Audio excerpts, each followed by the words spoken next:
Olá a todos! Sejam bem-vindos a um Fuja do Nabo de Física 2 para a P2.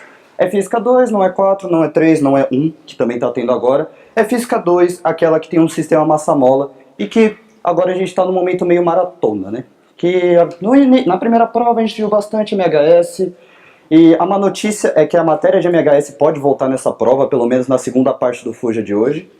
E uma parte importante que eu devo falar é justamente a divisão, né?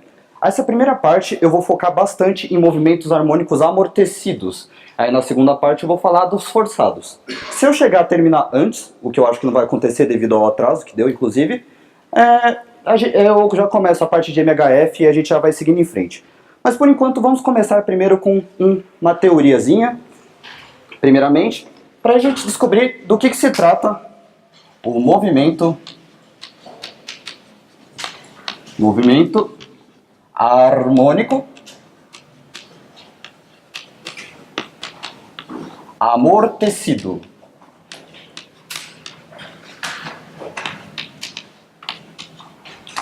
Antes de continuar, devo perguntar, todo mundo aí do fundo está me ouvindo? Perfeitamente? Enxergando? Também? Quer que aumente a letra? Nada? Tudo beleza. Então vamos começar. Para os íntimos, MHA. Antes da gente começar, é sempre bom dar uma olhada no que significa cada termo do nome do nosso movimento aqui, né? Primeiramente, vamos falar do que se trata o movimento.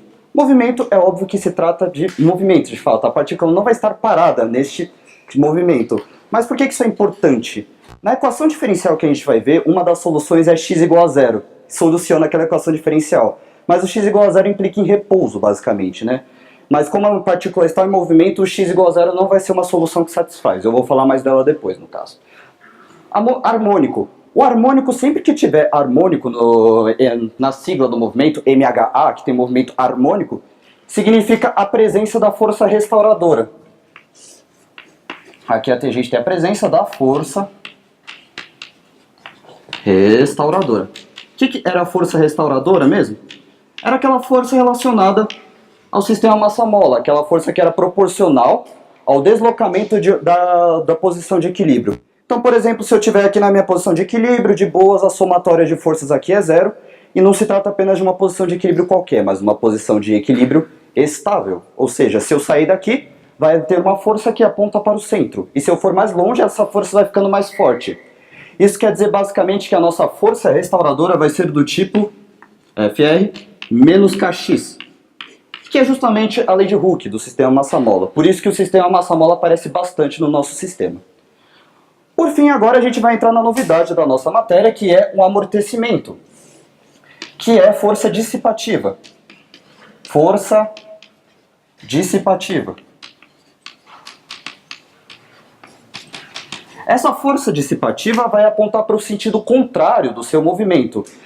Se eu for para lá, por exemplo, essa força vai apontar para cá. E se eu for mais rápido ainda, ela vai apontar para cá. E se eu parar? Essa força não vai existir. Não é que nem a força restauradora, que basta eu me deslocar que ela vai existir. No caso, eu tenho que ter um movimento. Então isso implica que essa força dissipativa vai ser do tipo FD. Aliás, força de amortecimento, melhor dizendo, vai ser igual a menos Bx. Ponto, que significa a velocidade de x. Lembrando só, para início da aula, esse ponto significa a derivada temporal, ou seja, quanto mais pontinhas tiver em cima, mais eu derivei em relação ao tempo, ok? Muito bem, vamos à segunda parte do movimento harmônico amortecido, que é justamente a equação do movimento.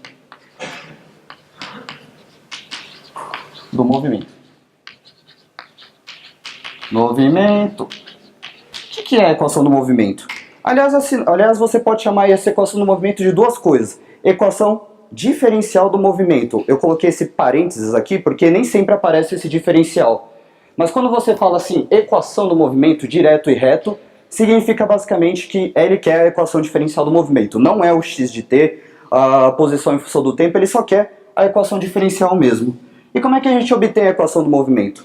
No MHS a gente tinha dois métodos, a conservação de energia e a segunda lei de Newton, mas agora a gente não tem conservação de energia, porque essa força dissipativa ela dissipa energia, ela tem um caráter de resistência e tudo mais, que acaba fazendo com que o sistema perca energia. Então aqui a gente só vai poder depender da segunda lei de Newton.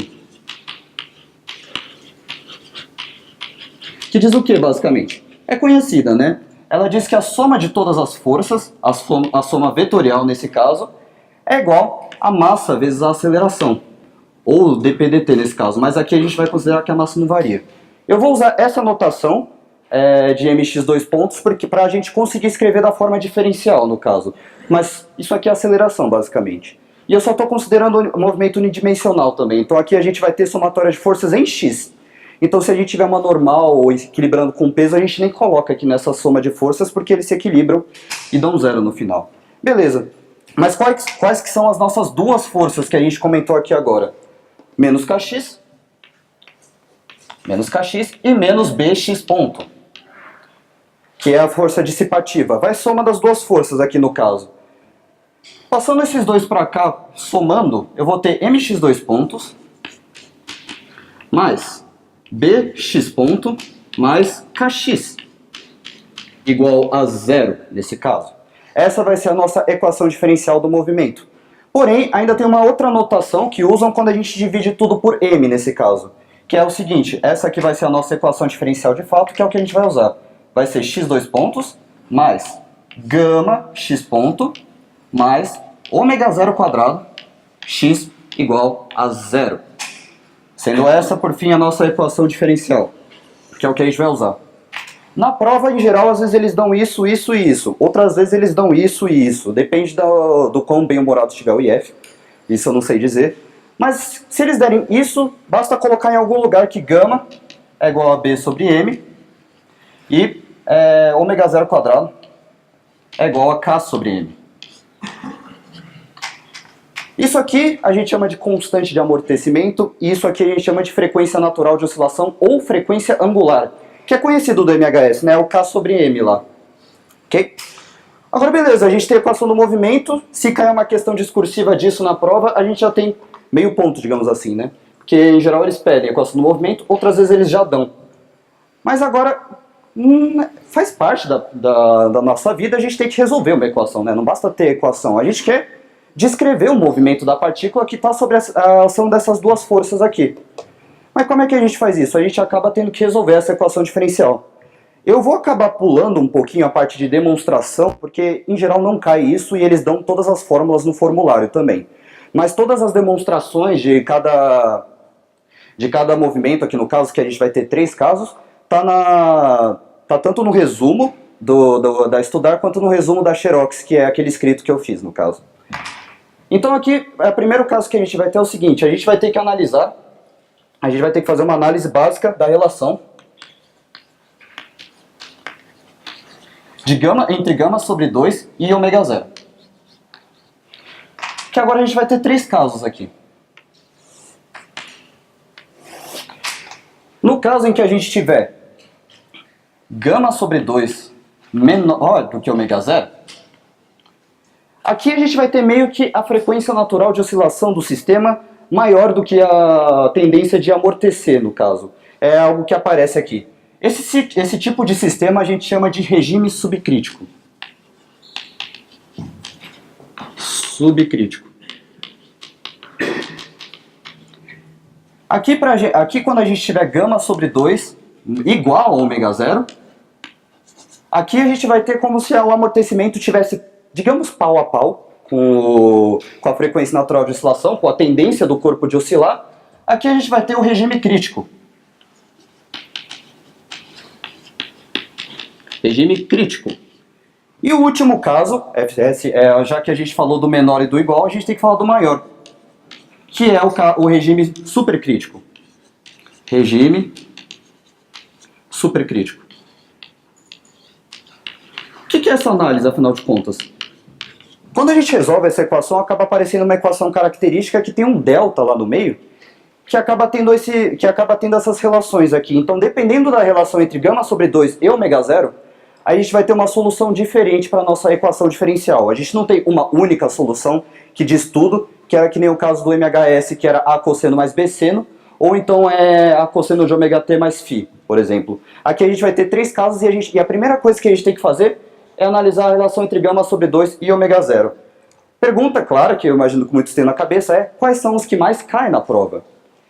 Esse daqui é o favorito do IF, definitivamente vai ter pelo menos uma ou duas questões desse regime subcrítico lá no caso. E o regime crítico eu não vou marcar com uma estrelinha tão foda assim, mas aparece. Inclusive foi a questão discursiva de 2016 que eu vou fazer aqui, inclusive. Bom, agora vamos falar de cada caso, né? Agora a gente fez a análise de gama sobre 2 e ômega zero. Vamos começar com o regime subcrítico, que é quando gama sobre 2 é menor do que ômega zero. Qual que é a solução da equação diferencial do regime subcrítico? Será dada no formulário da prova se o IF não tiver de mau humor. A solução é do tipo, a solução geral que descreve todos os tipos de movimentos em regime subcrítico será do tipo E elevado a menos gama sobre 2t. E aqui a gente vai ter uma combinação linear de A cosseno de ômega t mais B seno de ômega t. Essa aqui é uma das nossas soluções gerais. Se a gente, então aqui a gente pode escrever como uma combinação linear entre os dois e a gente pode falar de todas as soluções de todos os osciladores em regime subcrítico do universo. Só que em geral na prova, eles não querem todos do universo, eles querem de um determinado oscilador que ele fala, começou em x0 com velocidade v0. Aí a gente vai ter que acabar aplicando condições iniciais, que eu vou fazer no exercício para mostrar melhor como é que é feito isso. Agora sim, uma coisa que é importante, duas coisas importantes aliás, é o seguinte, esse ômega não é o mesmo que o ômega zero daqui. Ele é diferente no caso, ele tem esse caráter de oscilador também, porque ele está dentro da função cosseno e da função seno, só que ele é diferente, ele é um pouquinho menor devido ao efeito de amortecimento, ele é do tipo ômega zero quadrado menos gama quadrado sobre 4. Essa é a fórmula dele, que também será dado no formulário, mas não se esqueçam que o que está dentro aqui, esse ômega aqui e esse daqui, é esse daqui na verdade, e não esse ômega zero. Você vai ter o ômega zero, você vai ter o gama. Uma coisa que é importante é que para quando o gama é muito pequeno, esse termo aqui fica desprezível, então você só fica com esse e você pode aproximar ômega para ômega zero. Seria o caso de oscilações fracamente amortecidas. É dúvida? É dado no formulário, então? Desculpa, pode repetir? Sim, em todos esses anos de IF, pelo menos, que a gente teve, é dado no formulário da prova. Inclusive, vai ter no guia dos exercícios que eu fiz para vocês. A pergunta dele foi, caso você, meu amigo, não tenha ouvido, se aquilo será dado no formulário da prova. Em geral, Nos 3 últimos anos, pelo menos, foi assim. E anteriormente, antes do Martinelli entrar na coordenação, também. Isso eu acho que eles não vão regular. Uma coisa que eles regulam é a segunda parte do Fuja, que é o MHF. Mas eu vou mostrar também depois. Outra solução que você pode escrever aqui também é essa solução. Assim, essa daqui é uma forma muito boa para você escrever, para você descobrir o x de t. Ela é mais fácil de fazer conta porque aqui você só tem termos constantes, termos lineares, assim, tudo mais. Agora, essa outra solução, ela é melhor tanto para você visualizar o que está acontecendo, quanto também para você conseguir descrever o fenômeno, conseguir falar de gráficos e tudo mais, enfim, ela é melhor de visualizar. Porque perceba que o que a gente tem aqui dentro seria a solução geral do MHS, no caso, né? É o A cosseno mais B seno, só que ao invés do ômega zero tem um ômega lá dentro. Aí, né, a gente lembra que do MHS a gente podia escrever isso de outra forma, que era o quê? Era o A, E elevado a menos gama sobre 2t, cosseno de ômega t mais φ. Cosseno de ômega t mais φ, e aqui nesse caso as constantes que dependem das condições iniciais é o A e o φ. Ok, aqui nessa solução eu tenho que destacar uma coisa importante. Uma coisa que vai aparecer bastante nessa P2 é o termo amplitude, que no MHS era simplesmente a maior distância que podia se ter da posição de equilíbrio. Aqui não é muito diferente, mas aqui eu vou dar uma definição um pouquinho diferente, que é esse termo aqui que acompanha cosseno. Isso aqui a gente vai chamar de amplitude. Que é justamente o maior termo que a gente pode ter. Só que repare que no MHS a gente tinha uma amplitude constante, né? Tipo, a gente falava, qual que é a amplitude? Você falava 5 metros. Aí agora você fala, qual que é a amplitude do MHF? Aí você fala uma constante vezes um E elevado a menos gama sobre 2T. Ou seja, a amplitude, ela decai com o tempo.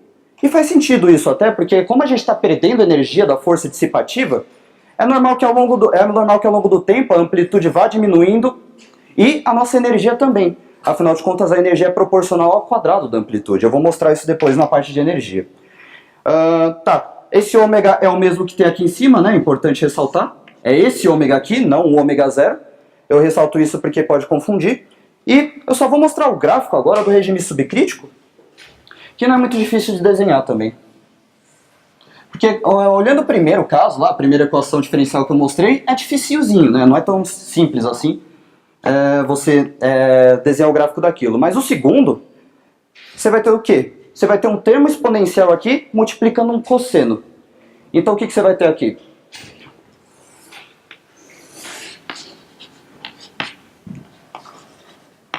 X de t. Você vai ter o que aqui? Aliás, é melhor eu fazer aqui embaixo também. Você vai ter as exponenciais decrescentes aqui. Você vai ter uma exponencial decrescente aqui, que é justamente aquele elevado a menos gama sobre 2t. E aqui também, só que aqui ela vai estar crescente porque ela está no sentido negativo, né? Aqui a gente só faz o menos ela, tudo mais. E o gráfico, por fim, você vai desenhar exatamente a função cosseno, só que os pontos de máximo vão bater exatamente nessas linhas aqui. Vai ser algo desse tipo aqui. Aqui eu tenho ponto de máximo porque o meu máximo está aqui. Aqui eu tenho outro ponto de máximo. Máximo, máximo, máximo, máximo, e assim vai por diante. É claro que aqui eu considerei um ponto de máximo aqui como ponto inicial, mas enfim. Ok? Só lembrando também que se você quiser obter velocidade, você deriva em relação ao tempo. Se você quiser obter aceleração, você deriva 2 vezes em relação ao tempo. Alguma dúvida dessa primeira parte?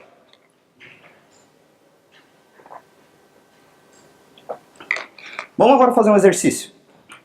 Que a gente já tem o suficiente para pelo menos dar uma olhada em um aqui. E meu computador tem risco. Pronto. Beleza. Ok? Só uma coisa importante que foi mencionado aqui, que eu tinha esquecido de mencionar, é como calcular o período e a frequência aqui no caso. É da mesma forma que no MHS. No MHS você tinha o ômega aqui no caso. Se você tem esse ômega aqui, né, lembrando, o período vai ser 2π sobre ômega. E isso aí. E a frequência é igual a ômega sobre 2π, nesse caso. Para calcular qualquer um dos dois, basta fazer isso aqui no caso. Beleza, agora vamos ao exercício, porque agora vai cair essa parte de período, inclusive. Um oscilador harmônico amortecido possui a seguinte equação do movimento. x2 pontos mais gama x ponto mais ômega zero quadrado x igual a zero. É justamente a equação do movimento que a gente mencionou aqui, né? Com o termo de dissipação aqui, né? O termo dissipativo. E o termo restaurador, que é o da mola aqui no caso, né? Supondo que o oscilador se encontra no regime subcrítico, assinale o valor da razão x de t mais tal e x de t, onde tal é o período aqui no caso. Então vamos lá. Vamos fazer isso agora. Qual que é a solução qual que é a solução do movimento harmônico subcrítico? Que ele fala aí no enunciado, né? Que ele se encontra no regime subcrítico. A solução que eu vou usar vai ser justamente essa de baixo, que em alguns aspectos ela é mais fácil de fazer conta também. A solução do caso subcrítico é x de t é igual a elevado a menos gama sobre 2t cosseno de ômega t mais φ. Uma pequena dica para os viajantes de prova teste aqui no caso. É uma prova teste, então você não tem que argumentar direito, né? Você só tem que acertar a questão, né? Então uma dica é que ele fala assim, x de t mais tal, e x de t aqui embaixo. Só que, gente, você pode, a princípio vale para qualquer t, né? Que é o que ele está dizendo aqui no enunciado. Vamos facilitar um pouco e dizer que esse t é igual a zero? E fazer x de tal dividido por x de zero? Mais fácil, né? Do que ficar aplicando t, ficar vendo se é verdade para todos os t's e tudo mais. Se ele fala que é verdade para todos os t's, vamos fazer para t igual a zero. Por que não? Facilita um pouco. Vamos calcular quanto é x de zero então. A gente vai ter que x de zero vai ser o seguinte. Vai ser igual a o a não manda nada, elevado a menos gama sobre 2 vezes zero. Esse termo sai, porque a exponencial de zero é 1, aqui no caso. Cosseno de ômega t mais φ. Então aqui a gente vai ter que isso aqui é a cosseno de φ. Se você quisesse facilitar ainda mais a sua vida, você podia dizer que nessa solução φ igual a zero, né? Porque se vale para qualquer solução, Para φ igual a zero também vale, né? Inclusive dá para fazer isso agora, né? Vamos considerar que φ é igual a zero? Só para facilitar. Se φ é igual a zero, esse cosseno vai ser 1, então ele sai. Então nosso x de zero vai ser só a, nesse caso. Agora vamos fazer x de tal. O que era tal mesmo? Tal era 2π sobre ômega aqui no caso. 2π sobre ômega. Então aqui eu vou ter a elevado a menos gama sobre 2 vezes 2π sobre ômega vezes cosseno de ômega vezes 2π sobre ômega, que é o período aqui no caso, né? Lembrando que o φ é igual a zero e eu estou multiplicando pelo tempo, que nesse caso é o próprio tal. Então aqui é 2π sobre ômega. Nesse caso, o que eu vou ter? Eu posso cortar o ômega com ômega e vamos lembrar que cosseno de 2π é 1. Então isso aqui vai sair como 1. E a gente vai ter que o x de tal é igual a e elevado a menos π sobre 2 ômega, nesse caso. Aliás, não, sobre 2 ômega não. Esse 2 corta com esse 2 e fica gama também aqui em cima, né? Estou esquecendo tudo. Enfim. Agora, beleza. Agora vamos fazer essa divisão. Aqui a gente vai ter, então, x de tal dividido por x de zero. Igual. Quando eu divido isso por isso, esse A cai fora e só fica essa exponencial feia aqui. Só que agora eu vou escrever na notação que ele está ali, que é o ESP, né? O ESP de alguma coisa, a mesma coisa que E elevado ao que está dentro. Vai ser ESP de menos π gama dividido pelo ômega. Só que o que é o ômega? Raiz de ômega zero quadrado menos gama quadrado sobre 4. Menos gama quadrado sobre 4. Nesse caso a gente já tem uma resposta, que é a alternativa B menos π gama sobre raiz de ômega zero menos gama quadrado sobre 4. Alguma pergunta? Fala. Você disse que no começo do exercício, no traço subcrítico, você usa, geralmente você usa a solução de baixo, mas é sempre no começo, pode ser que não seja, pode ser que não seja. Você disse se você pode mudar ou se você pode usar outra. Eu não entendi a pergunta direito. Quando você começou a escrever, você falou para você para esse exercício, você disse para usar a fórmula de baixo, ou se sempre é subcrítico, vamos usar essa de baixo. Então, ok, a pergunta dele é se sempre usa essa fórmula aqui, do A elevado a menos gama sobre 2t cosseno de ômega t mais φ, ou se só para esse exercício em específico. Nesse exercício em específico, essa fórmula é mais fácil, mas com a outra dá certo porque também é uma solução geral da equação, né? Precisa dar certo, porque senão, aqui ele está falando que isso é válido sempre, né? Então tem que dar certo. E dá, só que dá mais trabalho porque aqui você tem que fazer cosseno de 2π sobre ômega e seno de 2π sobre ômega. Eu optei por não fazer esse trabalho todo não. Mas a princípio dá certo também usar aquela ali.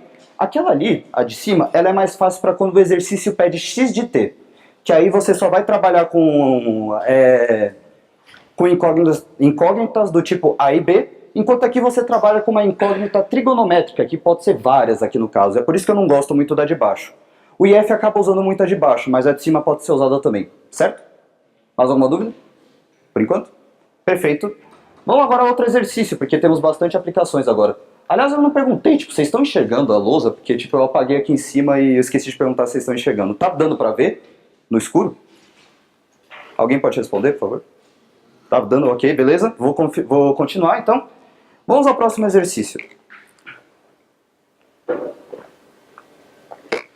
Esse exercício em especial não tem no resumo, porque na época que eu fiz o resumo, eu não tinha visto que as provas REC e SUB. Aí quando eu vi a prova REC de 2016, aqui, eu vi que essa questão era muito boa para fixação. Então é assim, caso vocês queiram ver, a fonte é essa daqui justamente, é a questão discursiva da prova de 2016, da REC, e também estará no vídeo, que será publicado assim que o pessoal da equipe terminar de editar.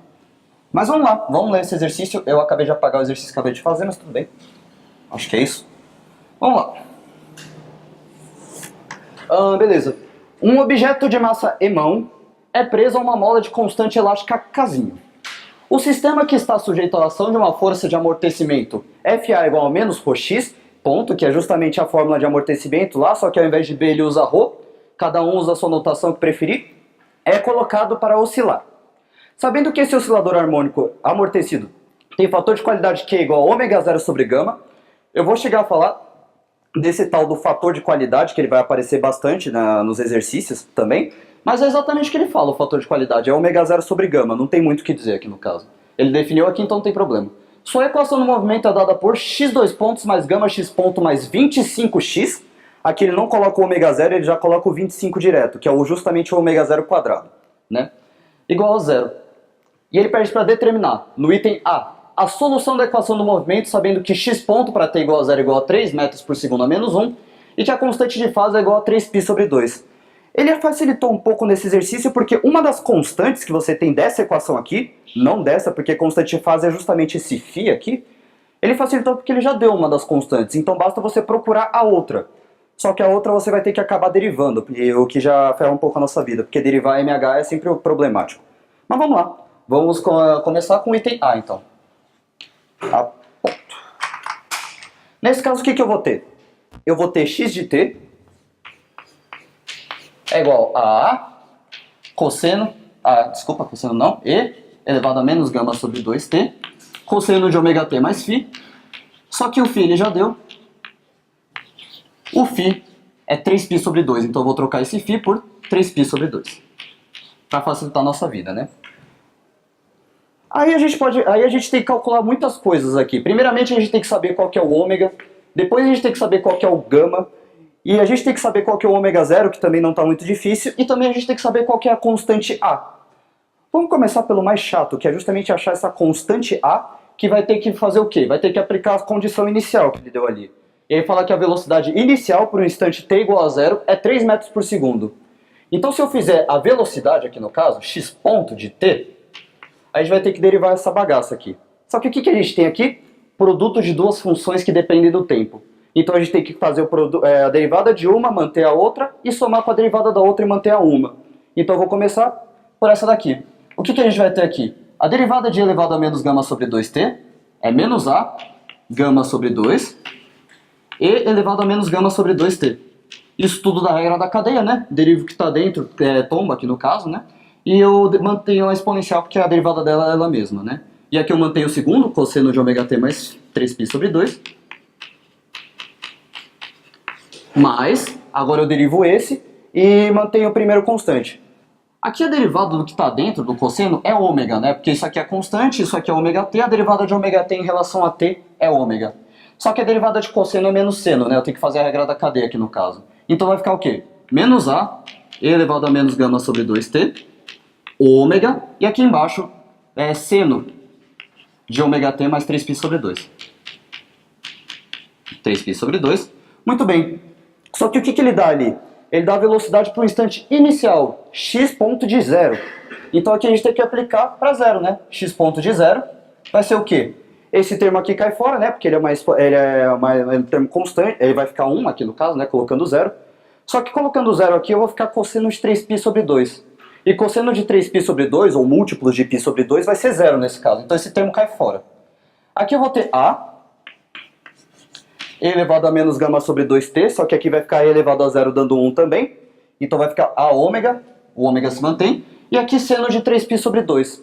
Só que seno de 3π sobre 2 é menos 1. Então isso aqui já vai ficar positivo. Eu nem coloquei o menos, mas já saiu também.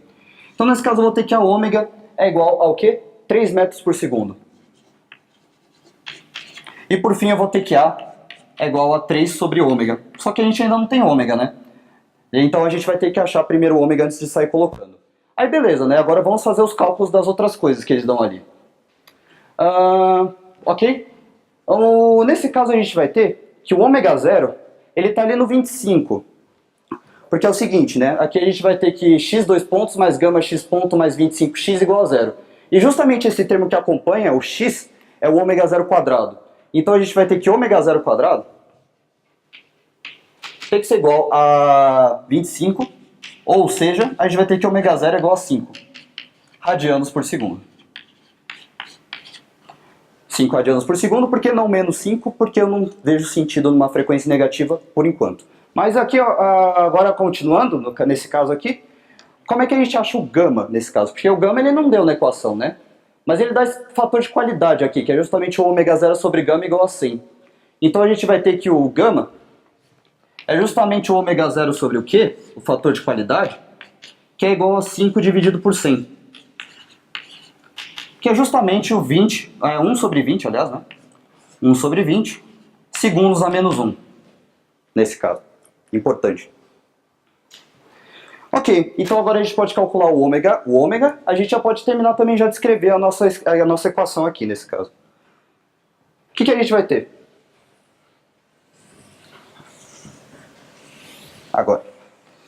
Agora a gente vai ter justamente calcular o ômega. O ômega é nada mais nada menos do que raiz de ômega zero quadrado menos gama quadrado sobre 4. Ou se você preferir, eu prefiro inclusive, gama sobre 2 elevado ao quadrado. Assim é melhor. Daqui a gente vai ter o quê? A gente vai ter nada mais nada menos do que ômega zero quadrado, que o ômega a gente já viu que é 5. Então isso aqui vai ser 25 menos... Aí aqui a gente vai ter 1 sobre 40 elevado ao quadrado. Agora uma pergunta, bom senso, né? A gente vai fazer essa conta? A princípio não precisamos fazer essa conta, mas como é que a gente argumenta na prova de que a gente não precisa fazer essa conta? Seguinte, esse termo é muito pequeno perto desse, né? 1 sobre 40 ao quadrado é bem pequeno em relação ao ômega zero, nesse caso que é justamente o 25. Então a gente pode dizer que como gama é muito menor do que ômega zero, a gente vai ter que o nosso ômega nosso ômega vai ser aproximadamente ômega zero, que é igual aos 5 rádio por segundo. Que a gente tem. É a aproximação que a gente vai fazer aqui nesse caso. Então é o seguinte, uma coisa que é importante na prova é que o IF adora fazer, inclusive na prova de 2015 eles fizeram. Se você tiver um gama muito pequeno mesmo, tanto que aqui a gente tem 1 sobre 40 nesse caso, desencana, faz o... quando você colocar o ômega, fala assim, é oscilação fracamente amortecida, então ômega é aproximadamente ômega zero. Pode fazer isso? Pode. De fato é o que eles esperam que você faça. Eles não esperam que você seja um as das contas e consiga fazer 25 menos 1 sobre 40 ao quadrado. Então, fica a dica para vocês aí. Nesse caso a gente vai ter que x de t é o quê? Aqui a gente já encontrou o A. O A a gente tinha encontrado que era 3 sobre ômega, aqui. O 3 é justamente o 3 a gente é da velocidade inicial e o ômega a gente acabou de encontrar que é 5. Então aqui a gente vai ter 3 sobre 5 e elevado a menos gama sobre 2. Só que o que era gama mesmo? Gama é 1 sobre 20, né? Então aqui gama sobre 2 vai ser 1 sobre 40, então vai ficar t sobre 40 cosseno de 5t mais 3π sobre 2.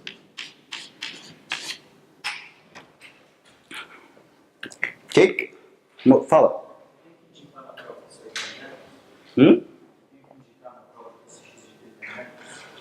É bom indicar, sim. A pergunta dele é se precisa indicar na prova se x de t está em metros, e sim, é bom indicar que é a unidade, principalmente nesse exercício, que ele deu todas as unidades e todas as medidas aqui nesse caso, que é o ômega zero, essas coisas, é bom indicar nesse caso. Alguma outra dúvida? Ok, vamos para o item B. O item B ele fala qual que é o tempo necessário para a amplitude do movimento se reduza a metade do valor inicial. Esse exercício é muito importante. Eu vou mostrar agora por quê. Que ele justamente vai pedir a amplitude. Trabalhar com amplitude. E uma coisa que sempre aparece nessa prova é a amplitude do movimento harmônico amortecido. Só que o que ele tinha dito que era amplitude mesmo? Era aquele termo que acompanhava o cosseno de ômega t mais φ, né? E o que acompanha o cosseno de ômega t mais φ? Daquela solução a gente tinha que a amplitude é igual a amplitude inicial vezes o e elevado a menos gama sobre 2t. Ou seja, uma amplitude que decai com o tempo, né? Então aqui agora, né, só deixa eu mexer um pouquinho o mouse. Deu certo? Aqui a gente vai ter agora o t a 0 elevado a menos gama sobre 2t. E o que ele quer justamente o tempo para que reduza a metade do valor inicial. Eu vou chamar esse tempo de Tm, que é tempo de meia-vida, né? Vou dizer assim. Esse tempo de meia-vida vai ser o quê? Vai ser o tempo para qual A de t é a 0 sobre 2, né? A metade da amplitude inicial. Então quando eu tiver a 0 sobre 2, aliás, vou colocar até aqui, né? A de Tm é igual a 0 sobre 2, que é justamente a 0 e elevado a menos gama sobre 2, Tm, nesse caso. Então o que a gente vai ter aqui? Primeiramente a gente pode cortar esses a zeros, né? Nesses dois lados da igualdade. E uma coisa que é importante, que para você achar o tempo aqui nesse caso, você vai ter que tirar o logaritmo neperiano dos dois lados da igualdade. Tirando os logaritmos dos dois lados, eu vou ter o quê? Eu vou ter ln de meia, tem que ser igual a e a menos gama sobre 2, né? Porque quando eu faço ln disso dá isso aqui. Então vai estar menos gama sobre 2, vezes o tempo de meia-vida nesse caso, né? Só que o que acontece? Se eu passo esse menos para cá, menos ln de meio é ln de 2. Oi, alguém tem dúvida? Não? Tá. Aqui eu vou ter ln de 2, é igual a gama sobre 2, Tm, que vai ser nesse caso o quê? A gente vai ter por fim, que vai ser Tm, é igual a 2 vezes, ln de 2 ele dá aqui, é aproximadamente 0,7, então aqui a gente vai ter 2 vezes 0,7, dividido por gama, que é 1 sobre 20. Subindo 20, eu vou ter 20 vezes 0,7, que vai dar 14, vai dar 14, e vezes 2 vai dar 28 segundos. Nesse caso. E que é a resposta esperada do exercício. Alguma dúvida até agora? Bom, essa parte C aí, eu vou falar daqui a pouco, e eu já volto nesse exercício quando eu falar, que é justamente o que é a energia média. Não é muito difícil, mas enfim. Ok? Tá, outro exercício de fixação, só que esse aí é teórico. Considerando o oscilador harmônico amortecido em regime subcrítico, qual é o perfil da curva que passa pelos pontos de máximo de oscilação? A gente tinha feito o gráfico aqui, inclusive ele está aqui ainda, né? O perfil da curva que vai estar nos pontos de máximo, esse, vão ser uma exponencial decrescente letra B. Acabou. Foi um exercício de prova, tá aí. Deixa eu ver se tem mais alguma coisa. Ah, esse exercício é interessante. O último, deixa eu ver. É o último de oscilador subcrítico. Aí agora a gente pode passar para o regime crítico e para a energia média. Nesse caso. Tá. A figura mostra, aqui, isso aqui é um exercício importante, a figura mostra a posição de um sistema massa-mola sujeito à ação de uma força dissipativa proporcional à velocidade. Ou seja, é o sistema massa-mola com força de amortecimento e blá blá blá. Sabendo que a massa do bloco é m igual a 1 kg, pode-se afirmar que, dica, considere φ igual a 0 e lembre-se que E é aproximadamente 2,7 e ln de E igual a 1. Tipo, obrigado, essa informação espero que todo mundo saiba aqui no caso. Aqui a gente tem o gráfico. Primeiramente, em nenhum momento ele mencionou que é o caso subcrítico. Como é que eu sei que é o caso subcrítico? A primeira coisa que eu devo falar para vocês. Na prova, de fato, principalmente nos testes, ele não informa se é subcrítico, porém ele dá pequenos elementos que podem te mostrar que é, de fato. Qual que é o primeiro aqui? O gráfico. O gráfico é exatamente esse daqui, só que um pouquinho mais exagerado na queda, né? Ele perde mais energia ao longo do tempo. Os outros gráficos, tanto do regime crítico quanto subcrítico, ele não tem esse perfil oscilatório que decai com o tempo. Aliás, ele nem tem perfil oscilatório, ele vai e cai. Eu vou mostrar eles melhor depois. E qual é outra coisa que ele fala aqui também? Ele pede a constante de amortecimento, mas ele fala frequência natural. Ah, frequência natural de oscilação todo mundo tem. Mas agora, por exemplo, quando ele fala de período, amplitude e qualquer outra coisa relacionada ao MHS, sempre vai ser o caso subcrítico, porque isso só faz sentido no caso subcrítico, que é justamente o caso que tem esse perfil oscilatório e tem uma amplitude de fato, porque os outros nem faz sentido de falar de amplitude porque não acompanha funções cossenos ou senos. Mas isso fica para daqui a pouco. Vamos agora fazer esse exercício de fato, que é o que a gente tem para hoje. O que ele pede então no exercício de fato? Ele pede, em todas as alternativas, você vai ver, ele pede a constante de amortecimento e a frequência natural de oscilação. Bom, primeiramente, alguém poderia me indicar algum ponto do exercício que não menciona, mas ele fala discretamente que é uma oscilação fracamente amortecida? Porque um pequeno spoiler, mas por quê? Seguinte, por incrível que pareça, é esse φ igual a 0. Esse φ igual a 0 indica que ele é uma oscilação fracamente amortecida. Mas aí você pergunta, então todas as soluções que tiver φ igual a 0 são fracamente amortecidas? Não, não é por causa só disso. É por causa disso aqui também. É um ponto de máximo. Aqui, quando você pega esse gráfico e coloca aqui, ele é um ponto de máximo para φ igual a 0. Basicamente, o que eu estou querendo dizer? Quando a gente tinha aqui nossa derivada, a gente fez aqui uma derivada bem louca do nosso termo. Se a gente, por exemplo, tiver φ igual a 0 aqui, e φ igual a 0 aqui, se eu colocar φ igual a 0 aqui, por exemplo, que era justamente o termo de seno de ômega t, esse termo aqui, esse termo é zerado de fato, que é que nem no MHS, né? Só que esse termo aqui, esse termo não zera. Esse termo não zera, ele fica elevado a menos gama sobre 2t, que é 1, e cosseno de 0, que dá 1 também. Aqui a gente vai ter um menos a gama sobre 2. Mas aí a gente fala, né? Aquilo ali é um ponto de máximo para φ igual a 0, no caso. Então por que está assim nesse caso? Porque esse termo é desprezado justamente pelo fato de gama ser muito pequeno. Por esse termo ser desprezado, a derivada naquele ponto é zero. E por isso é uma oscilação fracamente amortecida. Então, a primeira coisa que eu gostaria de apontar para vocês é que, visto que é uma oscilação fracamente amortecida, o nosso ômega é aproximadamente ômega zero. E o que era o ômega mesmo? O ômega era 2π sobre tal. 2π sobre o período. E dá para ver o período no gráfico? Dá. O período é justamente o tempo que leva para esse ponto vir daqui até esse outro ponto de máximo aqui. Pontos de máximo eu falo, porque ele não volta para o mesmo ponto, né? Mas ele volta para um ponto de máximo. E qual que é o tempo que leva para ele vir daqui até aqui? 2 segundos. Então eu vou ter aqui ômega zero igual a 2π sobre tal, e tal é 2 segundos. Então eu vou ter que isso aqui é igual a π segundos. Π segundos a menos 1, aliás, né? Radianos por segundo, melhor dizendo. Então aqui essas alternativas que tem π quadrado, 2π e 2π podem cair fora. Porque aí que a gente achou que é π. Mas ainda tem duas, né? Tem uma que fala que gama é igual a 1 e tem outra que fala que gama é igual a 2. Então a gente precisa calcular gama. E como é que a gente faz isso? Vamos escrever a equação do movimento? Nesse caso ele fala que φ igual a zero.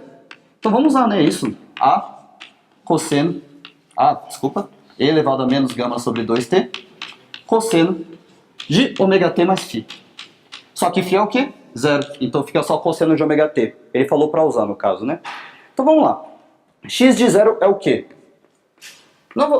Podemos calcular, mas que na verdade vai acabar sendo A. Só que onde a gente pode tirar o dado de x de zero? Gráfico, né? Afinal de contas ele está aí, ele também tem mais dados para a gente. Se você for ver aqui, o ponto de máximo daqui do eixo y vai ser justamente 0,027. E no exercício ele fala para aproximar e para 2,7. Então isso aqui, esse x de zero, é aproximadamente e sobre 10 metros. Ok? Primeiro ponto. Agora vamos ver um outro ponto aqui. Esse para tempo igual a 2 aqui, dá uma olhada. Ele é um ponto de máximo e bate exatamente no 0,1. Então se a gente calcular aqui o x de 2, x para t igual a 2, a gente vai ter a e elevado a menos gama sobre 2 vezes 2. Aqui a gente vai ter e elevado a menos gama, no caso, né? E cosseno disso aqui, a gente até poderia calcular o cosseno e tudo mais, mas a gente vai considerar que justamente por ser um ponto de máximo da função, esse cosseno vai ficar 1. Então a gente vai manter desse jeito. O nosso x de 2 vai ser isso, que é igual a 0,1 metros de acordo com o gráfico. E agora, vamos calcular, fazer uma razão aí nesse caso, né? Aqui se eu dividir x de 0 por x de 2, eu vou ter, vou cortar os A's aqui desse lado da igualdade, e o e elevado a menos gama vai virar e elevado a gama, porque ele inverteu, né? Ele aparece aqui embaixo no denominador e sobe aqui em cima como e elevado a gama. Isso é igual ao quê? A e sobre 10 dividido por 1 sobre 10, que é 1/10 aqui no caso. Isso aqui vai dar e. E elevado a gama é igual a e, só tem um valor possível aqui nesse caso. Gama é igual a 1, que aí e elevado a 1 vai dar e. Então a gente vai ter que gama é igual a 1. Ele coloca radianos por segundo, mas é uma unidade muito estranha para esse gama. Eu prefiro segundo a menos 1, nesse caso. Porque radianos por segundo é quando o negócio está dentro do cosseno, e nesse caso o gama não está dentro do cosseno. Ele está dentro do ômega, de fato, mas o ômega que tem unidade de radianos por segundo. Aqui eu só coloco segundo a menos 1. Mas tanto faz, né? Nesse sentido, os dois têm a mesma dimensão. Nesse caso a gente vai chegar justamente que a alternativa correta é a alternativa C, de casa. Alguma dúvida desse exercício? Não? Fala. Tá, ok. É que na verdade você vai ter que fazer uma análise bem mais profunda do gráfico em si e dos dados que ele te dá nesse caso. É porque assim, isso aqui é um ponto de máximo, certo? Só que os pontos de máximo são aqueles pontos em que a derivada é zero. E aqui nesse caso, se eu colocasse φ igual a zero e quisesse saber se aquele ponto no x igual a zero é de fato um ponto de máximo, os dois termos teriam que se zerar aqui no caso, né? Só que quando eles se zeram, isso aqui zera de fato, porque quando eu coloco o seno de zero, aqui vai dar zero. Isso aqui some. Só que isso daqui, isso não some, fica cosseno de zero, que é 1, elevado a zero, que é 1, e menos a gama sobre 2. Então, de fato, tem uma quedinha, não é um ponto de máximo, de fato. Ou de mínimo, não é um ponto. Mas quando é? Justamente quando o gama for tender a zero, quando for muito pequeno nesse caso, e você puder desprezar esse termo para ser um termo de derivada zero, ok? Deu para sacar? Dá para entender direitinho? Assim, de fato, nesse exercício você talvez nem precisasse fazer isso, essa análise e tudo mais. Eu só queria fazer justamente para você, porque eu imagino que muitos perguntariam: ah, por que ômega zero você fala que é aproximadamente o período, a frequência de oscilação nesse caso, 2π vezes a frequência? Justamente pelo fato de que é uma oscilação fracamente amortecida. Esse é o argumento, ok? Perfeito? A pergunta dele, para quem não ouviu, aí do lado de lá, foi justamente por que isso aqui é uma oscilação fracamente amortecida, quais são as considerações, ok? Vai falar um pouquinho nessa segunda parte, a gente vai falar do caso crítico, supercrítico e da energia média. Só que eu vou intercalar com os exercícios só para não ficar extremamente cansativo, tá? A primeira coisa que eu vou falar é justamente da parte de energia.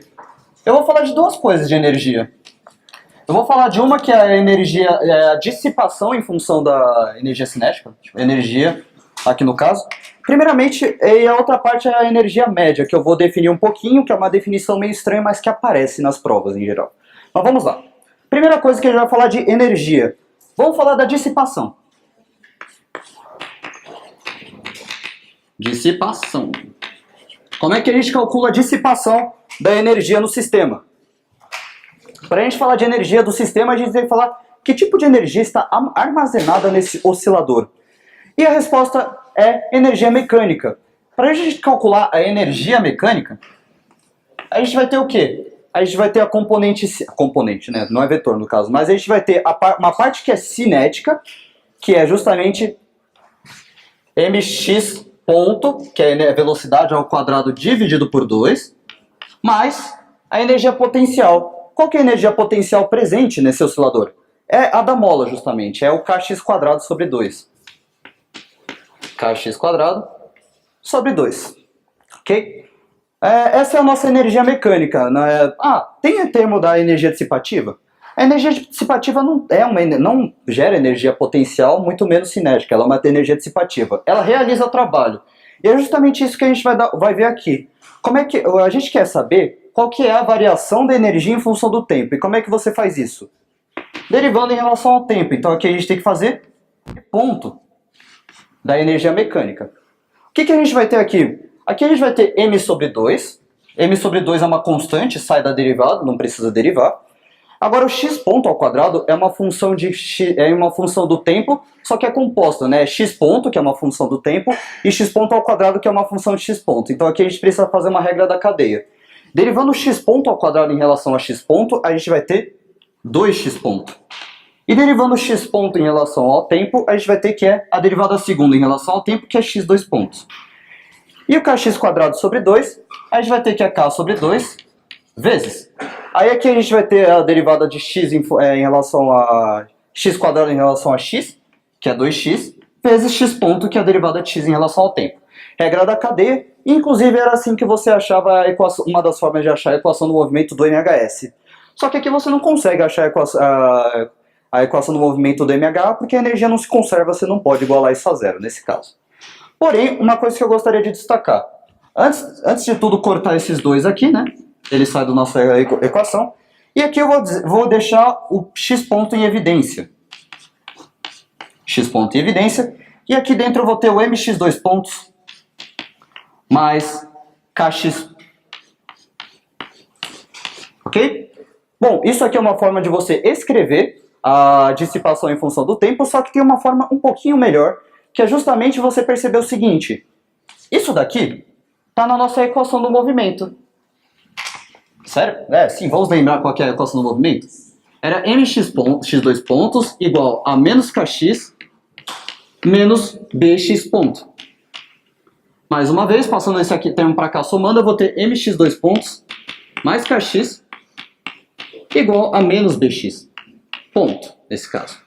E o que a gente tem aqui? Exatamente isso daqui. Então uma outra forma de você escrever isso aqui é justamente menos bx ponto vezes x pontos, que vai dar menos bx ponto ao quadrado. Ou seja, esse termo aqui é uma constante positiva, uma coisa que eu não mencionei, mas o b é sempre positivo, e x ponto quadrado, independente de dar positivo ou negativo, está elevado ao quadrado, então vai ser pelo menos maior ou igual a zero nesse caso. Então aqui, uma outra forma de escrever isso daqui, que é uma forma mais favorita, é justamente menos m gama x ponto ao quadrado. Também é outra forma. É só falar que B é igual a gama M nesse caso, que aí você vai ter o B de novo e você pode dizer que a dissipação é esse termo aqui, que mais uma vez é sempre negativo, porque isso aqui é sempre positivo. Bom, essa vai ser a nossa dissipação em função do tempo, porém tem alguma fórmula que mostra pra gente qual que é a energia em função do tempo? Até tem, mas ela só é válida, vou dizer novamente, ela só é válida quando se trata de oscilações fracamente amortecidas, que é a energia média. Deixa eu pegar aqui. Energia média. Energia média. O que é essa energia média? Para quem leu Moisés, ou ao menos tentou, o Moisés ele dá uma definição meio estranha, que é meio paradoxal, que você fala, quando é fracamente amortecida, isso é aproximadamente constante, mas depois você vê que no geral abaixa a energia e você não sabe o que está acontecendo. Aqui eu vou dar uma explicação um pouquinho mais intuitiva. Qual que é a energia inicial do movimento? A energia mecânica. A energia mecânica é igual a K, a constante elástica da mola, vezes a amplitude ao quadrado sobre 2. E o que é isso? O A quadrado, aqui nesse caso, do MHS, ele não é constante. Ele aliás, né, melhor escrever a notação certa, a energia média tem um traço aqui em cima, e o T, né, que depende do tempo. Aqui essa amplitude, ela não é constante aqui no caso, que nem no MHS, né? Ela varia com o tempo. Então aqui a gente pode escrever que isso aqui é K, A0 ao quadrado, E elevado a menos gama T, lembrando que isso aqui a amplitude era menos gama sobre 2T, dividido por 2. É só uma forma mais intuitiva de você lembrar dessa fórmula na prova, porque por algum motivo ela não é colocada no formulário. Algumas vezes ela é quando de fato o IF pede, tipo, usa energia média, mas por algum motivo eles não colocam. Mas não é muito difícil, é só você pensar nesse caso assim, do MHS, e colocar uma amplitude que varia com o tempo. Lembrando que a energia é proporcional à amplitude. Ou se você preferir, você pode escrever isso como E de T é igual, isso aqui é a energia mecânica inicial, ou seja, E0 E elevado a menos gama T. Ok? Essa aqui é a nossa fórmula da energia média, que é uma aproximação para você calcular qual é a energia em um determinado instante para oscilações fracamente amortecidas. É sempre bom colocar isso, né? Mas coloca gama menor do que ômega zero. Okay. Perfeito. Alguma dúvida nesses termos? Agora vamos olhar esse exercício. Alguém pode apagar a luz ali, por favor, só para eu ler o enunciado? Rapidinho. Nesse exercício a gente tinha feito o item A e o item B, mas agora falta o item C. Esboce um gráfico do valor médio da energia como função do tempo para uma massa m igual a 2 kg. Deixe claro as unidades adotadas. Vamos lá então? Como é que a gente calcula isso? Bom, aqui se a gente for olhar o gráfico, pode acender agora, desculpa. Se a gente for olhar os dados que a gente tinha desse exercício, a gente vai ter o quê? Que a energia mecânica inicial, o E0 que a gente tinha, o E0 vai ser justamente a energia cinética, mx ponto ao quadrado dividido por 2, mais kx quadrado sobre 2. Calculando o E0, né? Só que tudo isso zero. Bom, a energia inicial ele dá o x ponto de zero é igual a 3. Ele menciona aí no enunciado. No caso ele fala também que a massa é 2 kg. E o x de t? A gente precisa do x de t para fazer isso, né? Bom, o x de t a gente tinha achado que era uma constante, só que tinha o 3π sobre 2. E quando você coloca t igual a zero, quando você calcula cosseno de 3π sobre 2, acaba dando zero também. Então no fim a gente vai ter que o nosso x de zero é igual a zero. Quem quiser retomar, é só pegar as anotações do exercício anterior que a gente fez e colocar x de zero nesse caso. Então aqui a gente não vai ter energia potencial, mas aqui a gente vai ter cinética, que é justamente m, que é 2 kg, vezes x ponto de zero ao quadrado, que é 3 ao quadrado, que é 9, dividido por 2, né, que é a energia cinética. Isso aqui, corta o 2 com 2, vai dar 9, lembrando que ele pediu para deixar claro qual unidade você está usando, joules, porque é sistema internacional. Aí beleza. Nesse mesmo exercício a gente também tinha calculado gama, e gama era justamente 1 sobre 20, segundos a menos 1 nesse caso, né? Então agora basta a gente colocar isso tudo na nossa fórmula de energia média. Então aqui a gente vai ter que a energia média de T é igual a energia mecânica inicial, 9, e elevado a menos T sobre 20, nesse caso. E mais uma vez, colocando a unidade, joules.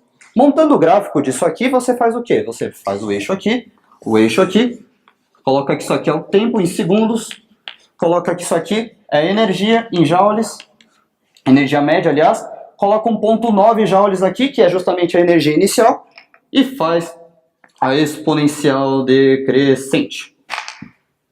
Esse era o exercício, basicamente, item C da prova REC de 2016.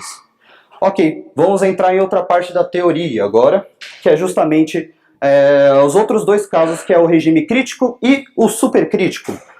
O crítico é a relação mais importante dele, que eu vou falar para vocês, é justamente a relação que o define. A relação que o define é justamente que gama sobre 2 é igual a ômega zero. Vou escrever aqui, regime crítico. Regime crítico, gama sobre 2 é igual a ômega zero. Muito bem. Qual que é? A gente tinha de novo aquela equação diferencial, x dois pontos mais gama x ponto mais ômega zero quadrado x igual a zero. E agora a gente quer solucionar essa relação para quando a gente tiver o regime crítico, que é justamente gama sobre 2 igual a ômega zero. É um pouquinho mais bizarro resolver isso, mas tem uma solução, que também será dada no formulário da prova, ou não, que é x de t igual a e elevado a menos gama sobre 2t. E aqui, ao invés de cossenos e senos, eu vou ter um termo linear aqui, a mais bt. Uma reta multiplicada por uma exponencial, basicamente. Uma coisa importante do regime crítico, de todos, ele é o que mais dissipa a energia em termos de tempo, dissipa mais rápido, né? Nos gráficos, no final, eu vou mostrar um pouquinho que ele é justamente aquele que dissipa mais rápido a energia e faz perder mais movimento em pouco tempo. Tem uma dissipação um pouquinho maior. Quais são as relações mais importantes do regime crítico? Bom, primeiramente a solução da equação diferencial e essa relação aqui, que é justamente você relacionar o B com o ômega zero, que é raiz de k sobre m. Se você quiser relacionar os dois, você pode dizer, passar esse 2 para cá somando, multiplicando, aliás, né? Você tem aqui que B é igual a 2 raiz de, colocando o m para dentro, multiplicando, fica m quadrado sobre m, vai ficar raiz de km. Dá para relacionar os dois. Em geral, os exercícios acabam pedindo essa relação em algumas. Fala. Não. É real, né? Vou usar outra anotação. Aqui é melhor, né? Vou colocar o ρ. O ρ que é justamente a constante de amortecimento. Para quem estiver vendo o vídeo, ele perguntou se aquele B que eu tinha escrito era o mesmo B da solução. Não, não é. Inclusive eu mudei a notação, coloquei um ρ, que também é uma outra forma de escrever isso e tudo mais, mas é melhor para não causar confusão, além do que já causou atualmente, ok? Bom, a teoria de crítico acabou. É isso, basicamente. Agora a gente precisa fazer uns exercícios, né? Para treinar. Por favor. Bom, o primeiro exercício que a gente vai fazer aqui vai ser o exercício um exercício de fixação, que inclusive está na de vocês, só que ele está na parte de regime subcrítico. Eu cometi um pequeno erro, eu achei que era subcrítico, mas é crítico aqui no caso. Tanto que ele fala aqui, né? Um oscilador criticamente amortecido partindo da posição de equilíbrio recebe um impulso que ele comunica uma velocidade inicial V0. Coisas importantes que ele fala aí no enunciado que a gente já precisa anotar. A primeira coisa que você precisa fazer é anotar os dados do enunciado. Ele fala que parte da posição de equilíbrio. Gente, se ele não fala onde é a posição de equilíbrio, adota no zero, que é em geral onde eles colocam. Adota que a posição de equilíbrio é o zero. Xec é igual a x de zero, o instante inicial, que é igual a zero nesse caso, partindo da posição de equilíbrio. E ele fala que ele tem uma velocidade inicial V0. Não sei se isso é de fato um dado, né? Mas vamos ver. X ponto de zero é igual a V0, nesse caso. Vamos colocar isso, ver o que ele pede a seguir, né? Verifica-se que ele passa por seu deslocamento máximo igual a 7,4 após 1 segundo. Considere esses valores de exponencial aqui, e elevado a menos 1 igual a 0,37, e elevado a menos 2 igual a 0,14 e elevado a menos 3 igual a 0,05. A velocidade inicial, V0, e a posição no instante t igual a 2 são respectivamente. Então ele pede duas coisas, a velocidade inicial, que eu inclusive coloquei como dado, mas no fim é exatamente o que ele pede, e a posição dele para o instante t igual a 2, que agora a gente vai ter que calcular. Então vamos lá. Como é que é a solução do caso crítico, aliás, né? O caso crítico a gente vai ter aqui. Crítico vai ser exatamente aquilo que eu passei ali, né? Vai ser x de t igual a e elevado a menos gama sobre 2t, a mais bt. Ele dá gama? Não. Ele dá a? Não. Ele dá b? Também não. Ele não dá nada, basicamente. A gente tem que encontrar tudo a partir dos dados do enunciado. Quantas incógnitas a gente tem? A gente tem 3, né? A gente tem o gama, que a gente não sabe, o a e o b. E quantos dados ele dá? Parece aqui, a princípio, que ele dá só 2, porque ele fala que no início ele está na posição de equilíbrio, né? E ele fala que o ponto de deslocamento máximo é 7,4. Mas na real que ele dá 3 situações aqui. O que ele dá de dado, basicamente? O instante x de 0 igual a 0, né? Um dos dados aqui. X de 0 igual a 0. Ele dá que o x de 1 é igual a 7,4 centímetros. Só que ele também dá que o instante t igual a 1 é o ponto de deslocamento máximo. O que isso quer dizer? É um ponto de derivada nula. Então a gente vai ter que o x ponto de 1 é igual a 0, porque é um ponto de máximo. Sempre bom ressaltar. Tendo essas 3 informações, a gente pode fazer os cálculos, obter a solução x de t em função do tempo aqui, né? E a velocidade para a gente encontrar as duas coisas que ele quer no exercício. Encontrando a função, a gente consegue encontrar tudo. Então vamos começar fazendo o x de 0, que é bem simples, né? É só aplicar x para 0. Aplicando x para 0, a gente vai ter o quê? Esse termo fica 1, esse termo não muda, é uma constante, mas esse termo, quando eu aplico o 0, vai ficar b vezes 0, que vai dar 0. Então isso aqui, no fim, vai ficar a. E o que a gente vai ter que era x de 0? X de 0 era igual a 0. Então a gente vai ter, basicamente, que o nosso a, que é uma constante que é determinada pelas condições iniciais, é 0. Então como é que vai ser a nossa solução? Esse termo a aqui vai sumir. A gente vai ter que, basicamente, a nossa solução vai ser do tipo e elevado a menos gama sobre 2t vezes bt. Isso facilita um pouco na hora de escrever a derivada, que aí você tem que fazer a regra do produto, você acaba tendo que derivar menos, entre aspas, mas derivando de qualquer forma. Bom, agora vamos usar esse dado aqui, o x ponto de 1 igual a 0, porque coisas que são iguais a 0 são mais fáceis de calcular. Como é que a gente faz aqui então? X ponto de t, primeira coisa que a gente tem que calcular antes de aplicar t igual a 1, que a gente não tem ainda, né? É a derivada disso daqui. Só que a derivada disso vai ser a derivada de duas funções que estão multiplicando entre si, e as duas dependem do tempo. E o que a gente vai ter aqui? A derivada disso daqui vai ser menos gama sobre 2 e elevado a menos gama sobre 2t.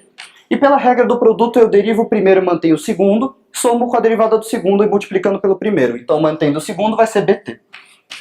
Mas, aí aqui agora eu vou derivar o segundo, que é justamente b, e elevado a menos gama sobre 2t. Essa é a nossa derivada do x de t. Facilitou, né? A gente não precisou colocar nada do a e tudo mais. Se você quisesse fazer com a, tudo bem, mas você teria que aplicar a igual a 0 depois, de qualquer forma. E agora, vamos aplicar x ponto de 0. Que vai ser o que aqui nesse caso, né? Só deixa eu tomar um pouquinho de água.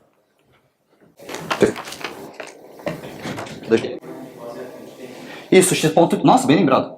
Obrigado. Era isso que eu tava bugando aqui, rapidinho. Eu dei um miguezinho falando que ia tomar água, mas acabou a água. Alguém pode encher? Alguém gostaria de encher a minha água? É sério, eu sinto muita sede. Enfim, x ponto de 1 igual a 0, agora podemos fazer, eu estou mais tranquilo agora. O que a gente vai ter? A gente vai ter menos gama sobre 2, elevado a menos gama sobre 2, bt. Só que o t é igual a 1, então vai ficar b. Mais b, elevado a menos gama sobre 2, que é elevado a menos gama sobre 2. Aí fica estranho, né? Você olha isso e fala, pô, tem umas exponenciais, de que forma esse dado vai me ajudar? Calma lá. Lembra que isso aqui é igual a 0? Quando a gente tem que isso aqui é igual a 0, podemos cortar isso porque a gente divide dos dois lados da igualdade por 0. Outra coisa importante, Lembra que x igual a zero não era uma solução porque aqui a gente tem um movimento? Então nesse caso, como A já é zero, a gente não pode ter que B é igual a zero nesse caso. E aqui o que a gente tem? A gente tem B nos dois termos também, né? Aqui, a gente pode dividir os dois lados por B, lembrando que B não é zero porque a gente tem movimento nesse caso. E aqui a gente pode encontrar gama sobre 2, justamente. Encontrando gama sobre 2, a gente vai ter o quê? A gente passando esse termo para cá somando, a gente vai ter gama sobre 2 é igual a 1, encontrando que gama é igual a 2, segundos a menos 1. Encontramos gama. Falta o quê? Falta o B, justamente, né? E como é que a gente encontra o B? Usando esse dado, x de 1 aqui nesse caso, né? O que a gente vai ter, então? A gente vai ter que x de 1 é igual a elevado a menos gama sobre 2t, só que a gente já encontrou que gama é igual a 2, então gama sobre 2 é igual a 1, e para t igual a 1 a gente vai ter que isso aqui é elevado a menos 1. E aqui a gente vai ter bt. E b é o quê? B a gente não sabe, mas t é igual a 1. Isso aqui é justamente 7,4 centímetros. Beleza, aqui agora a gente tem um E a menos 1. No dado do enunciado ele dá, que E a menos 1 é 0,37. Daqui a gente vai ter então que B é igual a 7,4 centímetros dividido por 0,37. Isso é igual a 20 centímetros por segundo. Cuidado com as unidades. O A é em metros, tá? O A, esse termo linear, mas o B é em metros por segundo, porque você precisa somar metro com metro, só que B multiplica pelo tempo aqui no caso, então você precisa ter metros por segundo no B. Ah, e de onde vem o segundo aqui no caso, né? Vem daqui, desse lado da igualdade a gente colocou 1 segundo, né? Aliás, colocando 1 segundo, então a gente vai ter segundo desse lado, dividindo para cá, fica segundo. Fica tudo bonitinho, é só isso que eu queria mostrar. Então a gente tem aqui 20 centímetros por segundo. E agora vamos calcular o que de fato ele pede, né? Bom, ele pede duas coisas, né? Ele pede a posição para t igual a 2 e a velocidade inicial. Vamos começar pela velocidade inicial, que aqui a gente já tem o nosso x ponto, né? Aqui a gente vai ter que x ponto, então, para 0, a gente vai ter o quê? Bom, agora sim, né? Esse termo vai ficar 0 e esse termo vai ficar b elevado a menos gama sobre 2 vezes 0. Dando isso aqui a 1, então vai ficar que é b nesse caso, né? A gente vai ter que x ponto de 0 é igual a b, que é igual a 20 centímetros por segundo. Centímetros. E o x de 2, agora a gente coloca aqui, né? A gente coloca o b e o elevado a menos gama sobre 2. X de 2 é igual ao quê? Nesse caso a gente já tinha dito que elevado a menos gama sobre 2 é elevado a menos 1, só que agora a gente coloca o t igual a 2. Então aqui a gente vai ter elevado a menos 2 vezes bt. Nesse caso aqui a gente vai ter vezes 20 vezes 2 nesse caso. O elevado a menos 2, ele deu ali, é 0,14. Multiplicando aqui no caso por 40, a gente vai ter que isso aqui é 5,6 centímetros. Dando por fim a alternativa D. Aqui nesse caso. Esse exercício é interessante, porque a única coisa que você vai precisar de fato, eu já vou contar um pequeno spoiler dele, você não vai precisar de nada disso aqui, da solução, da equação diferencial. Ele é inclusive um exercício para te bugar, porque não vai falar, como é que eu uso a solução da equação diferencial do caso crítico para isso? Mas de fato você não usa. O que você vai usar? Só isso. O gama sobre 2 é igual a ômega zero. E eu vou mostrar por quê. Vamos lá, só ler aqui. A suspensão de um carro de 700 kg, vazio, ou seja, o carro vazio tem 700 kg, foi otimizada para amortecimento crítico quando está com lotação máxima. Uma pequena pausa agora para interpretar isso. O que isso quer dizer? Quer dizer, basicamente, que o regime vai ser crítico quando a gente tiver que a massa for a massa do carro vazio mais a massa das 4 pessoas de 75 kg dentro, que ele fala aqui. Então vai ser 1000 kg. Essa é a massa usada para otimizar para o caso crítico, e não outro caso. Se você mudar a massa, nesse caso, o regime irá mudar também. Ok? Quando as pessoas saem do carro, ele se eleva em 6 centímetros. Qual é o coeficiente de amortecimento do conjunto de amortecedores ligados à suspensão do carro? Então vamos lá. Vamos agora ao seguinte, vamos montar este problema aqui.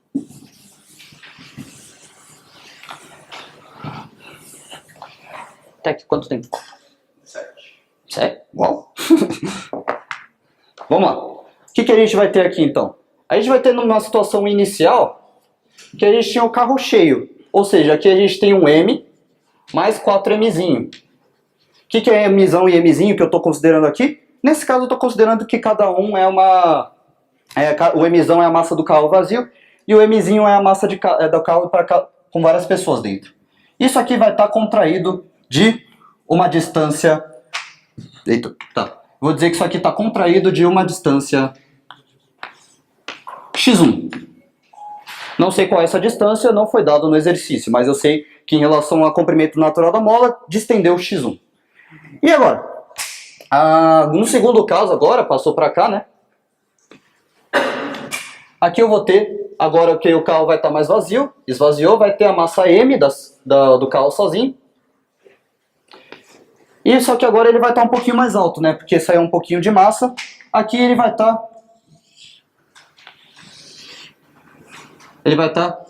a uma distância que eu vou chamar de x2. O que eu estou fazendo basicamente? Primeiramente estou montando as duas situações. No caso, quando ele fala se eleva e se abaixa, a gente vai considerar que quando ele se eleva, por exemplo, ele eleva e para, ele não fica se movimentando, é uma coisa que a gente vai considerar.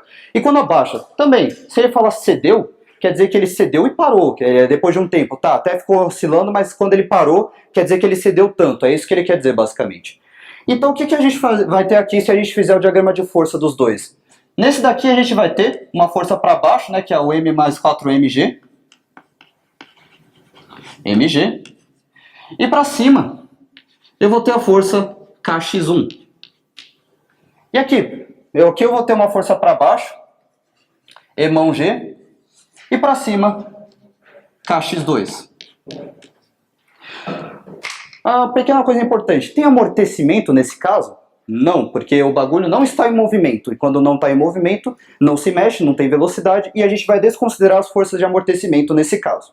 Vai ter força de amortecimento durante o movimento de subida e tudo mais, mas a gente considera que isso é muito rápido e faz isso. E depois a gente calculou quanto subiu e quanto desceu, e tem esses dados aí. Uma coisa que é importante aqui, que ele falou, é que a diferença entre esse x2 e esse x1 aqui é 6 centímetros. Ok? Agora vamos fazer o exercício de fato. Vamos montar o diagrama de força. No equilíbrio, a gente vai ter que as forças se igualam, porque senão, para a somatória de força ser zero, nesse caso, porque ele vai estar em repouso, nesse singelo caso. Então aqui a gente vai ter que Kx1 é igual a Emão mais 4Eminho G. E aqui a gente vai ter que Kx2 é igual a Emão G. Se eu subtrair as duas equações aqui nesse caso, se eu fizer uma pequena subtração, eu vou ter K delta X, que é x1 menos x2 justamente, igual, aqui eu vou ter mg menos mg, esse termo sai, mas vai ficar o 4mzinho G. Beleza. Só que o que é esse delta X, o que é o 4 é 4, né? O que é a massa e o que é o G aqui nesse caso, né? A gente vai ter que o delta X é justamente essa pequena variação de 6 centímetros. O M vai ser a massa de cada pessoa, só que 4 vezes M é 300 nesse caso. E o G é igual a 10, como a gente sempre usa nos exercícios. Então aqui a gente vai ter que o K, calculando ele já, vai ser 4 vezes 75, que eu já vou colocar 300 aqui em cima, vezes 10, dividido por 6 vezes 10, elevado a menos 2 nesse caso. Né, que é centímetros, eu tenho que converter a unidade para metros aqui. Aqui eu vou ter o quê? Aqui eu vou cortar 30 com 6, fica 5, vezes 10, vezes 10, sobre 10 elevado a menos 2. Ficando 5 vezes 10 a quarta. Newtons por metro. Se eu errei conta, me avisem que esse exercício errar conta ferrou, né? Tipo, mas em geral eu tô fazendo aqui. Beleza, só que ele não pede o K, né? Ele pede o Rho. E de onde eu obtenho o Rho? O Rho eu vou justamente obter dessa pequena relação aqui. O Rho é igual a 2 raiz de km. Então agora a gente vai ter que calcular esse Rho justamente, né? O que a gente vai ter aqui? Aqui eu vou ter que o Rho é igual a 2 raiz de km, que vem de onde? Vem do caso que é crítico, que é justamente gama sobre 2 igual a ômega zero. Só que aqui a gente tem que tomar um pequenino cuidado. Qual M a gente deve usar? O Mzinho das pessoas, o Mzão do carro ou o M dos dois juntos, né? Gente, é importante que aqui no exercício ele fala que é otimizado para o caso crítico quando ele está cheio, quando ele está com lotação máxima. Ou seja, é a massa do carro mais a 4 massas das pessoas. Ou seja, essa massa aqui, na verdade, é igual a emão mais 4 emin, que é igual a 1000 kg. 1000 kg. Ok? Fazendo essas contas e fazendo uma manipulação algébrica, já que falta pouco tempo, eu vou fazer direto aqui, eu vou ter que ρ é igual à alternativa A, raiz de 2 vezes 10 à quarta quilograma por segundo. Bom, eu vou fazer rápido aqui, mas quem tiver dúvidas em contas, passagens e etc, pode vir falar comigo aqui no final. Eu ficarei um pouquinho, porque eu também tenho aula depois, ok? Bom, eu tenho mais um exercício aqui, mas eu vou falar agora do caso supercrítico, que apesar de eu só ter visto uma questão em todas as provas do IF, é um caso que poderia cair justamente porque, né, eles falam, devem estar se preparando para o caso subcrítico aí. Vamos falar do supercrítico. Poderia, por favor? Muito obrigado. Mas é bem rápido também, eu vou falar também, é só para não faltar. Aí na segunda parte eu vou falar de osciladores forçados, que aí a gente vai ter a presença da força cossenoidal, que é uma palavra bem feia, mas é uma força que varia com o tempo, seguindo o gráfico de uma função cosseno. Vamos falar agora da parte do gráfico do supercrítico. Supercrítico. Supercrítico. E eu também tenho que lembrar de falar de fator de qualidade. Alguém me lembra depois. É uma parte importante que eu posso falar agora ou também na próxima aula. Vai acabar sendo usado nos dois. Supercrítico a gente vai ter que é quando gama sobre 2, o amortecimento é maior do que a tendência de oscilar ômega zero. Nesse caso, eu vou ter a mesma coisa. Eu vou ter combinações lineares, vou ter A vezes uma função, mais B vezes uma função. E também vai aparecer o E elevado a menos gama sobre 2t nessa solução também. A gente vai ter o que do caso supercrítico? A gente vai ter que o nosso caso supercrítico, a solução geral, vai ser do tipo E elevado a menos gama sobre 2t, vezes A, E elevado a beta t, mais B, E elevado a menos beta t. O que é o beta, né? No caso do oscilador crítico, a gente tinha que o ômega era ômega zero quadrado menos gama quadrado sobre 4. E agora, o que é o beta? O beta vai ser invertido, justamente porque o gama sobre 2 é maior do que o ômega zero. O beta vai ser igual a raiz também de gama quadrado sobre 4 menos ômega zero quadrado. Do caso supercrítico. Isso também é dado no formulário da prova. Mais uma vez, se o IF tiver de bom humor e continuar mantendo as mesmas tradições, sim, terá no formulário da prova, assim como teve nos últimos 3 anos e 20 anos de poli. Imagino que sim. Eles não são chatos a ponto de ficarem pedindo demonstração e tudo mais da parte de MHA. Agora, da parte de MHF, ano passado eles cobraram um pouquinho. Eles foram um pouquinho chatos, eles não deram no formulário e você precisava chegar. Até no gabarito oficial eles tiveram que chegar, ok? Mas é isso aí. Mais uma vez, para você determinar A e B dependem das condições iniciais. Eles são constantes da combinação linear nesse caso. Aí você teria que aplicar x para 0 e x ponto de 0 para você achar A e B no caso. Quanto tempo, Tec? 6. 6, tá. Dá tempo de falar do fator de qualidade. Aliás, o fator de qualidade vai ficar para a próxima aula, que inclusive eu planejei exercícios já para o fator de qualidade, ok? Posso encerrar? Já? É que eu, não sei, não vai dar tempo de fazer exercício e em teoria acabou, eu imagino. Bom, o FU já foi esse, basicamente. Falei bastante agora de movimento amortecido. Só uma pequena dica para quem for estudar para provas antigas, eu vou dar uma pequena ordem para vocês seguirem, porque em geral todo mundo começa pela de 2016, e eu falo, não comecem pela de 2016. Sigam a seguinte ordem de provas: P2 de 2014, P2 de 2015, aí P2 de 2016? Não. P3 de 2014, P3 de 2015, aí P3 de 2016? Não. P2 de 2016. E P3... 2013, 2016. E P3? A P3 de 2016 vai seguir o nosso cronograma e terá a nossa matéria. Mas por que eu estou colocando essa ordem? Nesses 2 anos, os testes do IF eram muito mais questões de fixação. Eles tinham, por exemplo, qual que é a fórmula de tal coisa? Aí você ia lá, respondia, ganhava um pontinho ou outro também. Então é bom, inclusive, para você já ir se preparando para fórmulas, e com algumas fórmulas já decoradas, já prontas na cabeça e tudo mais. Essas provas são as boas. Essas duas primeiras têm movimento harmônico amortecido misturado com MHS. As de MHS a gente já teve na P1, não precisam fazer. E aqui? Aqui a gente vai ter movimentos harmônicos forçados e amortecidos e forçados. Então esses são feitos para fazer. Vão aparecer algumas questões de oscilações acopladas, que aí vai falar de modos normais de oscilação e essas coisas, mas por sorte eles tiraram isso do nosso programa e não irá cair nem na P2, nem na P3, nem nunca mais, espero. Ok? Bom, esse foi o Fuja, obrigado a todos pela presença, terá mais depois, às 5 horas. Qualquer dúvida, venha falar comigo agora. Ficarei um tempo aqui.